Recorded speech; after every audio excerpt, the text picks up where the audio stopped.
నమస్తే.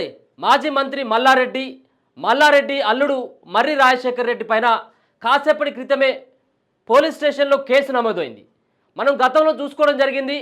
32 గుంటల భూమి నాదే అని చెప్పేసి పోలీసులతోటి వాగ్వాదం చేసినటువంటి మల్లారెడ్డి, ఒకవేళ కనుక ఇదే భూమిలో వాళ్ళ భూమి ఎవరైతే అవతల పార్టీ ఉన్నటువంటి వాళ్ళ భూమి అని తెలిస్తే వాళ్ళకి నేను అప్పగిస్తా అని చెప్పేసి ఏదో పోలీసుల మీద ఛాలెంజ్ విసరడం జరిగింది.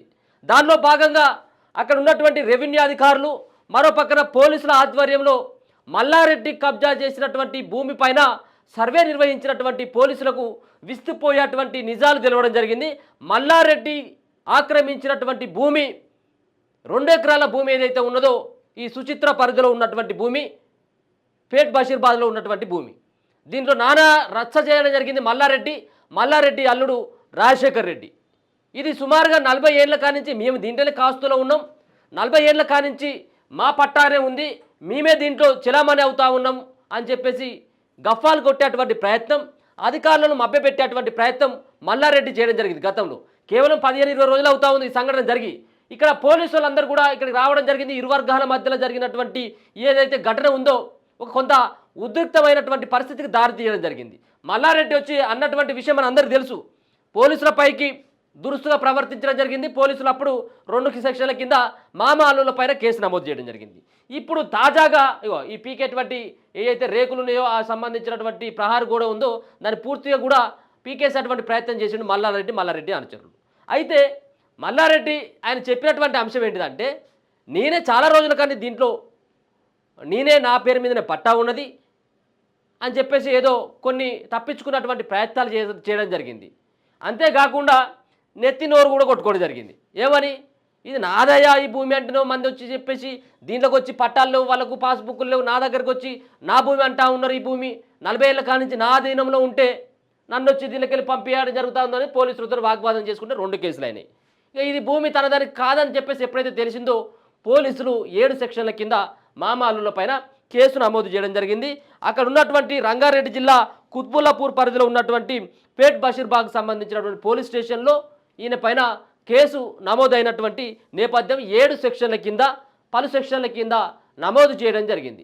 కేవలం మల్లారెడ్డి చేసినటువంటి ఏ పేట్ బషీర్బాద్లో లేకపోతే కుత్బుల్లాపూర్లో, మేడ్చెల్లో, ఉప్పల్లో చేసినటువంటి కాదు, తెలంగాణ రాష్ట్రంలో ఎక్కడ భూమి కనపడితే అక్కడ ఈయన కబ్జా చేసిందన్నటువంటి ఆరోపణలు బలంగా ఉన్నాయి.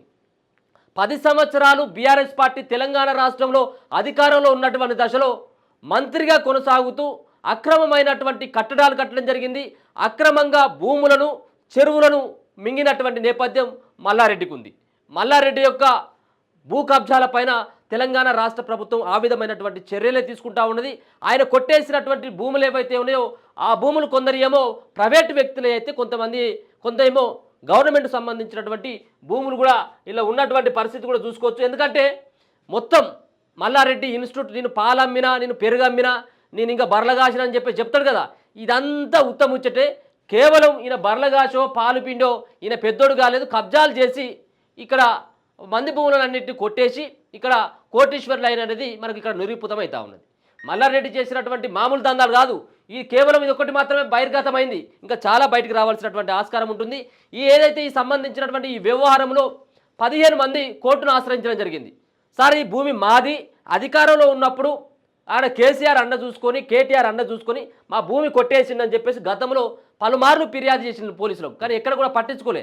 ఇప్పుడు అసలైనటువంటి వ్యవహారం అంతా బయటకు రావడం జరిగింది. కోట్ల విలువ చేసేటువంటి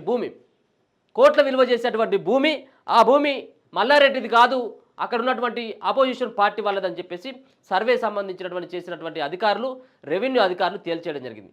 అంతేకాకుండా వీళ్ళపైన ఒకసారి చూద్దాం ఈయన ఏం మాట్లాడినో గతంలో ఒకసారి చూసేటువంటి ప్రయత్నం అయితే చేద్దాం. కరెంట్ మీటర్ ఇవన్నీ జాగాలో ఉండి వాళ్ళు ఇప్పుడు దౌర్జన్యంగా రాత్రి 1 గంట సంధి చేసుకొని బీర్లు, బిర్యానీ 100 మంది రౌడీలను తీసుకొచ్చి రాత్రి గడపారం తీసుకొని, గొడవలు తీసుకొని సంపటానికి వచ్చి ఇవన్నీ కూడా రేపు వేసి మా మీదకి వస్తున్నాడు.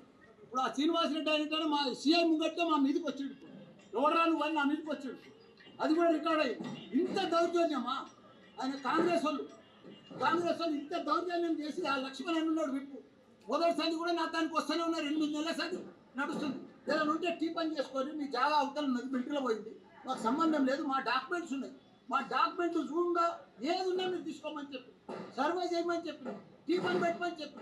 కానీ రాత్రి ఎలక్షన్లో తెల్లారి అందరం మాకు కూడా తెలియదు, కొంతమంది వచ్చి మా వాళ్ళ సెల్ ఫోన్లన్నీ గుంజుకొని ఆటోలకంటే ఆటో షెడ్లన్నీ గులగొట్టి, అక్కడ పెద్ద షెడ్ ఉండే, ఆ షెడ్ అంతా చూడండి ఎంత దౌర్జన్యం చేసి, ఇంత దౌర్జన్యం చేస్తే ఎట్లా మేము ఒక ఎమ్మెల్యేలు మామూలు ప్రజలకు ఏముంటుంది చెప్పు.